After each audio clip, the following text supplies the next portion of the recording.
Episode 4 में हम 4 दिन पीछे जाते हैं जब दाउन बितना से मिलने आया। उसने कहा अब से वो बितना को परेशान नहीं करेगा। कुछ दिन उसके साथ वक्त गुजार कर उसे पता चला जितना वो बितना को बुरा समझ रहा था वो इतनी बुरी नहीं है। उसे ये भी यकीन आ गया बितना सच में एक डीमन है। कोल्ड ड्रिंक पीने के बाद बितना ने कैन दाउन को रिसाइकिल करने के लिए दिया। बितना ग्रिमरी और वल्लक के साथ थी। ये दाउन के बारे में बात कर रहे थे। यहाँ हमें पता चला जब दाउन उसके सामने रोया था तब बितना की दिल की धड़कन तेज हो गई। वल्लक को लगा बितना को उससे मोहब्बत हो गई। बितना ने उस पर गुस्सा किया। डीमन अगर किसी इंसान की बॉडी में रहकर किसी से मोहब्बत करे तो उसके लिए सजाए मौत है या उसकी किस्मत मौत से भी बदतर होगी। ऐसी सजा इंसानों के इमोशंस फील करने के लिए भी है। वल्लक टेंशन में आ गया। अगर वो इस बॉडी में ज्यादा रहे तो उन्हें इंसानी इमोशंस फील होंगे। बितना ने कहा टेंशन छोड़ो, ट्रायल की तैयारी करो। जीहो के सच बताने के बाद जायोंग को फिर से इन्वेस्टिगेट किया जाएगा। बितना ने जायोंग का नाम शीशे पर लिखा। जायोंग दादी के पास जीहो को लेने आई थी।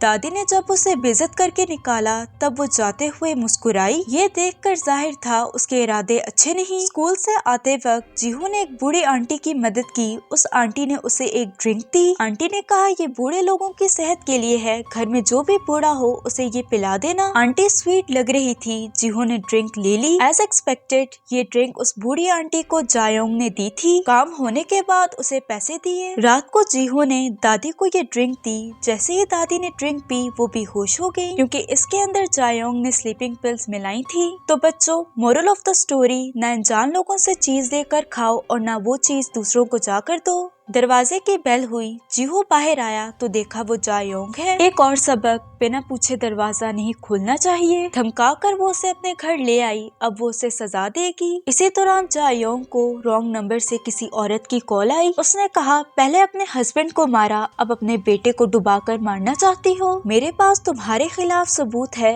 अगर नहीं चाहती मैं पुलिस को बताऊं तो उस जगह आ जाना जहां तुमने अपने हस्बैंड को मारा था। औरत की आवाज निकालने वाला वल्लक था। जायोंग ने जीहो को धमकाया जब तक वो वापस नहीं आती तब तक वो पानी में ही रहे। उसके जाते ही जीहो कुछ कॉइंस लेकर घर से बाहर निकला। टेलीफोन बूथ से दाउन को कॉल करके सब कुछ बता दिया। यही कि जायोंग उसे जबरदस्ती यहाँ पर ले आई। दाउन ने उसे अपना नंबर उस वक्त दिया जब वो और बितना दादी से मिलने आए। ये बात पता चलते ही दाउन सीधा जायोंग के घर आया। उसी वक्त पुलिस की कॉल आई। उन्हें जीहो की लोकेशन पता चल गई। दाउन भागकर जीहो के पास आया और उसे हौसला देने लगा। जायोंग उस जगह पहुंची तो देखा उसके हस्बैंड की गाड़ी पानी पर से चल के आ रही है। इस सीन ने टार्जन दी वंडर कार की याद दिला दी। गाड़ी से निकली बितना। पास आकर उसने डैगर निकाला। पूछा क्या तुम अपने गुनाहों को कबूल करती हो? जायोंग ने कबूल नहीं किया तो रूल्स के हिसाब से इसे वैसा ही एक्सपीरियंस दिया जाएगा जैसा इसके विक्टिम्स ने एक्सपीरियंस किया। जायोंग गाड़ी में थी। गाड़ी आहिस्ता आहिस्ता डूबने लगी। बितना ने सनरूफ बंद किया।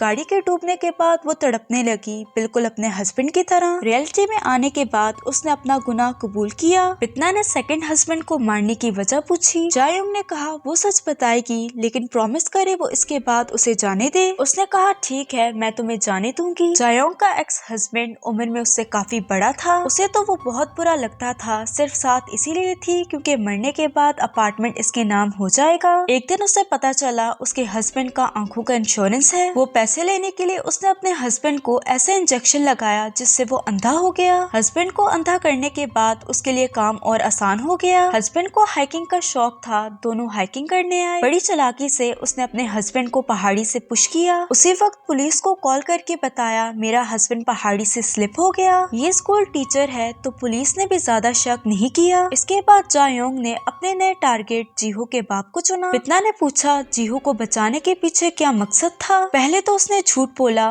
मुझे अपने हस्बैंड के लिए बुरा लगा इसलिए मैं उसे पालना चाहती थी। बितना ने अच्छे से धोया तब जाकर इसने सच बोला। जीहू को इसीलिए बचाया ताकि इस पर कोई शक ना करे। इसके अलावा जीहू के नाम पर जो जायदाद है वो भी ये हड़पना चाहती थी। जो कुछ भी जायोंग ने किया इस पर उसे कोई पछतावा नहीं। बितना ने उसे मजा चखाया। पहले पहाड़ी से नीचे फेंका, फिर तकिए के साथ उसका दम घोटा, ड्रिंक में स्लीपिंग पिल्स मिलाकर जबरदस्ती ड्रिंक पिलाई, आखिर में अंधा करने वाला इंजेक्शन लगाया। रियलिटी में आने के बाद जायोंग ने कहा मुझे जाने दो। बितना ने कहा जाओ जहन्नम में। डैगर से स्टैब करके गेहना की स्टैंप लगाई। तभी जहन्नम का दरवाजा खुला और उसकी रूह उसमें चली गई। काम पूरा होने होने के बाद उसने हेल्थ स्वीपर्स को बुलाया। पिछली बार की तरह इस बार भी उन्होंने हर एविडेंस को मिटाया। पिछली बार बितना ने हेल्थ स्वीपर्स को मून की लाश गेट के बाहर रखने का बोला था। इस बार भी बितना ने बताया उन्हें लाश कहाँ रखनी है, पुलिस स्टेशन के करीब एक सूटकेस में। ऐसा इसलिए किया क्योंकि वो चाहती थी दाउन उस पर शक करे और फिर से उसे आकर तंग करे। ऐसे बितना का यहाँ पर टाइम पास हो जाएगा। किसी को लाश मिली तो उसने पुलिस को इन्फॉर्म किया। शॉपिंग करते वक्त उसे दाउन का ख्याल आया तो उसका नाम शीशे पर लिखने लगी। जल्दी रियलाइज हुआ वो उसमें कुछ ज्यादा ही इंटरेस्ट ले रही है। पुलिस ने लाश देखी, माथे पर गे हिन्ना की स्टैम्प और मारने का स्टाइल बिल्कुल मून के केस जैसा था, यानी दोनों को मारने वाला किलर एक ही है, तो इसे सीरियल किलिंग केस का नाम दिया गया। बॉडी पर घाव वगैरह देखकर दाउन को बितना पर शक हुआ। बितना दाउन की कॉल का इंतजार कर रही थी, तभी पता चला जोंग उससे मिलने आया है। जोंग ने उसे डिनर पे इनवाइट किया। बितना का आने का इरादा नहीं था। जोंग ने बताया याददाश्त खोने से पहले वो कैसी थी वो उसके बारे में बताना चाहता है। बितना जाने के लिए तैयार हो गई। रात को डिनर करते वक्त वो काफी कैजुअल थी, जबकि असली बितना जोंग को देखकर अनकंफर्टेबल फील करती थी। असली बितना की फैमिली अर्जेंटीना में रहती है। इसके अलावा बितना उसकी पॉलिटिकल सक्सेसर है, यानी जब जोंग अपनी पोजीशन छोड़ेगा तब बितना उसकी पोजीशन लेगी। जब बितना पर हमला हुआ तब जोंग ने इस न्यूज को पब्लिक में नहीं आने दिया, क्योंकि अभी अभी तक्योन से उसकी मंगनी टूटी थी। वो नहीं चाहता था लोग उसके बारे में बात करें। उन्होंने कहा शायद मैंने गलत किया, मुझे उस इंसान को पकड़वाना चाहिए था जिसने तुम पर हमला किया। बितना ने कहा बुरा मानने की जरूरत नहीं, मुझ पर किसने हमला किया ये जानने में मुझे कोई इंटरेस्ट नहीं। बातों बातों में जोंग ने कहा क्यों ना वो हवांगचुंग विला को छोड़ दे, वो इतनी सस्ती जगह पर रह रही है। जोंग ने कहा वो उसकी मदद कर सकता है। यहाँ क्लियर है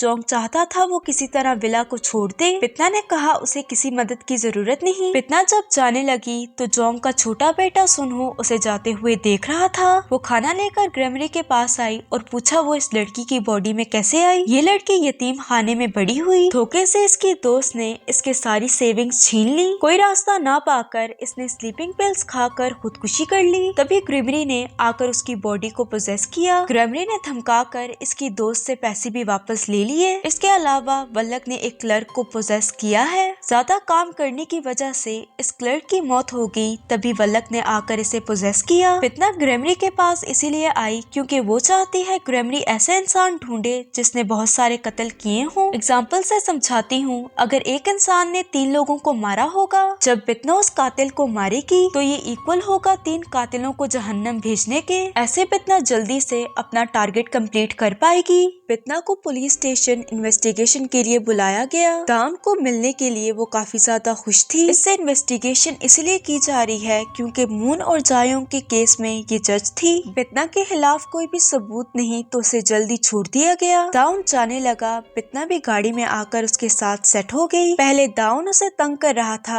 अब बारी बितना की है। बातों के दौरान दाउन ने पूछा तुमने उनका मर्डर तो नहीं किया। बितना ने कहा अगर मैं मर्डर करती तो उन्हें भी तुम्हारी तरह जिंदा हो जाना चाहिए था। ये सुनकर दाउन का शक कम हुआ। बितना को घर छोड़ा। बितना अब भी चाहती थी दाउन उसका पीछा ना छोड़े। दाउन ने कहा पहले मैं तुम्हारा पीछा इसलिए कर रहा था क्योंकि मुझे पहले तुम्हें जानने की क्यूरियोसिटी थी। इसी दौरान हवांगचुंग विला में रहने वाली औरत मीजा उनके बीच में आई। उसने कहा आइंदा एक दूसरे से कभी मत मिलना वरना तुम दोनों में से एक मारा जाएगा। दाउन को तो कह दिया इस मोहल्ले के आसपास भी दिखाई मत देना वरना बाद में पछताओगे। मीजा को ये भी पता है दाउन दोबारा मरकर जिंदा हुआ था। बितना ने इस बात को सीरियस नहीं लिया, पर दाउन पूरी रात इस बारे में सोचने लगा। तभी उसके सीनियर सू योंग अपनी फैमिली के साथ उससे मिलने आई। यहाँ पता चला दाउन के पेरेंट्स के मरने के बाद सू योंग ने उसे एक तरह से पाला था। अब वो जीहो को भी बार बार चेक करती है क्योंकि वो उसे दाउन की याद दिलाता है। ग्रेमरी एक पुराना केस लेकर आई। किलर ने 12 लोगों का मर्डर किया। आज तक ये केस एक मिस्ट्री है। 2014 में इस केस को बंद कर दिया गया। साल 1999 में एक बच्चे ने किलर की शक्ल देखी थी। बच्चा अभी 30s में होगा। बितना ने कहा वो उसे ढूंढे। जायोंग के केस पर इन्वेस्टिगेट करते हुए पता चला जायोंग की गाड़ी उस जगह मिली है जहां उसके हस्बैंड की डेथ हुई थी। दाउन ने जगह को जाकर चेक किया तो उसे वहां कोला का कैन मिला। ये ड्रिंक अक्सर बितना पीती है। कैन को स्पेसिफिक तरीके से क्रश किया गया है, वैसे ही जैसे बितना ने क्रश करके उसे दिया था।